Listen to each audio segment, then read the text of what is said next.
Bonjour et bienvenue dans cet épisode 27 de J'ai testé par Dario. Aujourd'hui, je vous présente le kit d'alimentation automatique en eau pour aspirateur robot de la série Roller. Allez, c'est tout de suite maintenant le déballage. Donc, ce kit se compose en premier d'un colis qui est constitué de tuyaux d'alimentation et tuyaux d'évacuation, donc pour alimenter et rejeter les eaux usées donc du robot. Donc vous avez un premier tuyau bleu qui sert à l'alimentation en eau propre. Le tuyau blanc, lui, sert pour l'évacuation. Donc il y a aussi des petits sachets où vous allez trouver différents raccords donc pour l'alimentation en eau et pour aussi la fixation donc des tuyaux. Donc ce sont des petits raccords. Donc là en premier on trouve différents raccords pour se brancher sur bien souvent, on prend les prises qui sont existantes en eau. Donc les accès existants, ce sont notamment au niveau des lavabos, éviers. Dans mon cas, je me suis branché sur le lave-mains des WC. Et sinon, donc on a des raccords bleus qui servent en fait à verrouiller les tuyaux avec les raccords.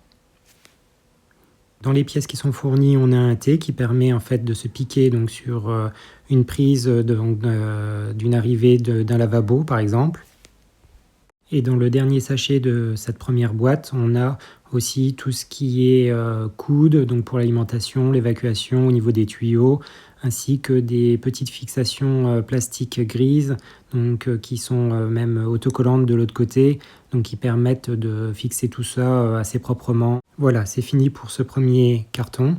Ensuite, on trouvera un peu plus loin, donc dans le colis principal, donc le livret donc, où on a toutes les explications en termes d'installation et de fonctionnement donc, pour ce kit d'alimentation. Puis vient donc, la partie principale qui est le réservoir donc alimentation et évacuation des eaux, donc, qui vient se greffer donc, à la station d'accueil, donc en remplacement des deux réservoirs transparents et noirs donc, que l'on a par défaut au niveau de la station d'accueil.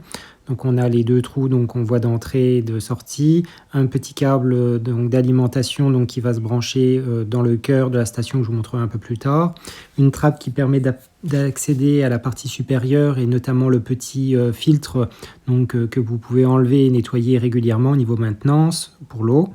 Donc c'est relativement simple et efficace à ce niveau-là. Pour ma part, ce n'est pas le premier kit d'alimentation que j'utilise, vu que j'en avais déjà un pour mon X50, mais comme vous voyez, donc voici l'ancien à droite, le X50, donc ce n'est pas du tout la même forme, donc attention quand vous achetez votre kit d'alimentation de ne pas vous tromper. Il y en a un qui est bien spécifique pour les grands réservoirs et celui-là qui est pour la série des rollers, donc une série spécifique avec des réservoirs nettement plus petits. Donc l'avantage, c'est surtout donc, que ce petit réservoir-là va vous permettre vraiment d'alimenter, d'évacuer vos eaux et de ne plus avoir à vous soucier de cette partie-là qui est vraiment assez pénible, et notamment pour la série Roller qui est en fait avec des petits réservoirs, donc vous êtes obligé de les vider et les remplir donc, du coup plus régulièrement. Donc c'est vraiment un plus à ce niveau-là. On passe au dernier colis de ce kit d'alimentation. Donc dans celui-ci, qu'est-ce que vous avez trouvé ? Eh bien, vous trouverez deux choses. La première, c'est un gros serpentin en plastique gris donc qui permet en fait de relier tout ce qui est tuyaux et câbles en évacuation, alimentation, aussi bien eau que électrique. Et donc ça, c'est l'alimentation donc électrique. Donc ici, c'est l'arrivée de l'eau donc du lavabo et le départ au niveau côté blanc donc vers la station d'accueil. Et donc c'est ce qui va permettre en fait de commander donc l'alimentation en eau vers la station d'accueil. Ne vous inquiétez pas, le côté blanc c'est côté station d'accueil, le côté bleu côté alimentation vers un robinet, et tout est noté avec des scotch d'indication sur ce boîtier d'alimentation électrique. Voilà, tout est déballé, il ne reste plus qu'à installer tout ça dans la station d'accueil de mon Ultra Roller 10. Étant donné que j'avais déjà installé ce système donc sur mon précédent robot aspirateur, le X50, j'ai conservé le boîtier gris donc d'alimentation au niveau électrique, ainsi que les tuyaux d'alimentation et d'évacuation qui sont identiques donc d'une version à l'autre. Donc je vous invite à regarder ma vidéo numéro 17 si vous voulez plus de détails sur cette partie-là. Concernant donc le robot roller 10, donc comme vous voyez, j'enlève donc les deux réservoirs d'eau propre et d'eau sale, et je vais venir donc remplacer donc ces deux réservoirs par ce kit d'alimentation donc unique qui va remplacer ces deux réservoirs. Donc pour cela, donc il y a un petit autocollant qui est enlevé, qui masque en fait l'arrivée de l'alimentation donc électrique du nouveau réservoir, donc qui est directement situé donc derrière cet autocollant, donc à cet endroit-là.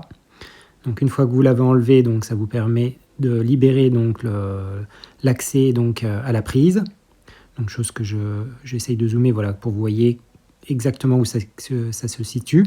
Et puis donc là on a tous les raccords donc d'arrivée eau propre, eau sale et détergent, solution donc qui vont venir se relier donc au nouveau réservoir du kit d'alimentation donc que je vais poser maintenant. Pour cette partie-là, comme vous pouvez le voir, c'est vraiment très simple, hein, un vrai jeu d'enfant. Donc il n'y a vraiment rien de difficile à ce niveau-là. Donc après, ça se joue donc derrière la station d'accueil. Donc qu'est-ce qu'il va y avoir à cet endroit-là? Il va falloir amener les tuyaux d'arrivée et de départ pour l'eau. Donc moi, ils étaient déjà existants, donc j'ai juste à les rebrancher sur cette nouvelle station d'accueil. Juste avant, j'ai branché le câble d'alimentation donc qui est relié au petit boîtier gris que je vous ai montré juste avant, donc qui permet de commander l'arrivée de l'eau propre, donc de manière avec une pompe électrique. Donc pour ce qui est des départs et des arrivées au niveau des tuyaux, donc il va falloir utiliser un tournevis pour démonter la petite partie donc escamotable donc qui est juste à gauche de la prise que je viens de brancher pour l'alimentation donc du boîtier électrique. Le passage est maintenant libéré donc pour enfiler les tuyaux d'alimentation et d'arrivée d'eau. Donc pour cela donc il va falloir rentrer donc le tuyau à l'arrière donc le plus petit donc c'est l'alimentation en eau. On va le glisser donc par l'arrière de la station d'accueil et après je vais vous montrer, il va arriver donc dans la partie supérieure du bloc d'alimentation donc en eau. Donc une petite précision au niveau des fameux raccords bleus que je vous ai montré tout à l'heure, donc en voici un exemple. Donc c'est particulièrement compliqué, je trouve, à glisser au niveau du réservoir du kit d'alimentation à cet endroit-là. Alors pour un peu que vous ayez des doigts assez gros, il faut vraiment avoir des tout petites mains. Sinon, moi je vous conseille c'est d'utiliser une pince multiprise.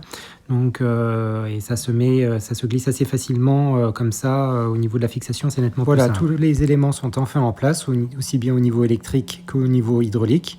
Donc il ne nous reste plus qu'à tout refermer et à s'occuper maintenant de l'interface donc au niveau de l'application pour vérifier que tout fonctionne correctement.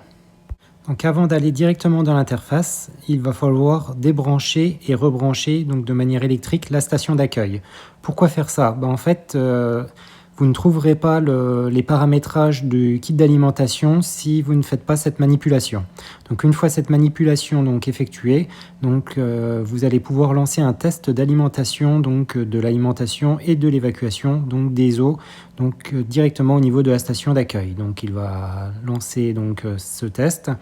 Donc ça prend quelques secondes et donc si tout est OK, donc vous aurez donc tout qui sera en vert, sinon vous aurez un message d'erreur qui vous indiquera si c'est un problème qui est dû au niveau de l'alimentation ou au niveau de l'évacuation. Dans mon cas, en fait, j'ai eu un problème au niveau de l'évacuation. Donc je vais vous expliquer donc quel problème j'ai rencontré, qui est vraiment tout bête, mais ça vous évitera de chercher donc un peu dans tous les sens. Moi, c'était au niveau de l'évacuation, donc ça pourrait être quand même au niveau de l'alimentation. C'est une chose très simple, c'est au niveau des raccords, des tuyaux. Il faut bien penser à les pousser donc jusqu'au fond au niveau du réservoir d'alimentation. Si vous les enclenchez pas jusqu'au fond, ça peut bloquer, avoir des messages d'erreur de ce type. Donc si vous n'y arrivez pas, donc la chose la plus simple, c'est de démonter ces tuyaux et de les remonter à fond et de remettre donc les bagues bleues qui permettent de verrouiller donc les tuyaux. Parce qu'on peut croire que des fois c'est bien enquillé et en fait c'est pas rentré jusqu'au bout et ça bloque. Donc une fois ce problème résolu, donc j'ai relancé donc le test et là on peut se rendre compte que tout est OK, tout fonctionne correctement, tout est passé au vert. Donc les deux autres problèmes que j'ai pu rencontrer, donc là c'était lors de l'installation de mon premier kit d'alimentation, donc pour mon L10 et mon X50.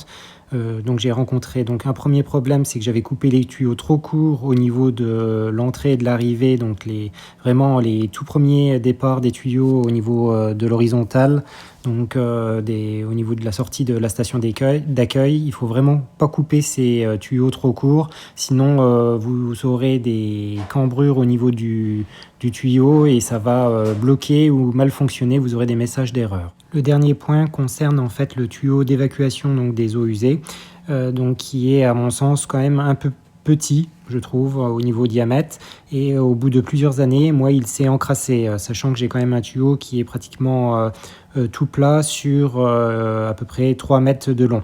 Et donc il a fallu que je tringle ce tuyau pour le déboucher. Bon, sachez quand même qu'on vous livre quand même une grande longueur de ce tuyau d'évacuation, donc il est tout à fait possible de le remplacer au bout d'un certain temps, ou de faire comme moi, de passer dedans un fil assez rigide pour pouvoir déboucher, supprimer le bouchon. Donc hormis ces quelques petits points, le kit d'alimentation fonctionne parfaitement et j'en ai un qui a fonctionné pendant plusieurs années sans aucun souci, et celui-ci fonctionne aussi très bien. Voilà, c'est tout pour aujourd'hui. Si vous avez des questions, n'hésitez pas à me les poser en commentaire, je me ferai une joie d'y répondre. En attendant, vous pouvez liker cette vidéo, vous abonner tout simplement à ma chaîne, ça me motivera pour mes prochaines vidéos. Sinon, je vous dis à très bientôt. Allez, ciao!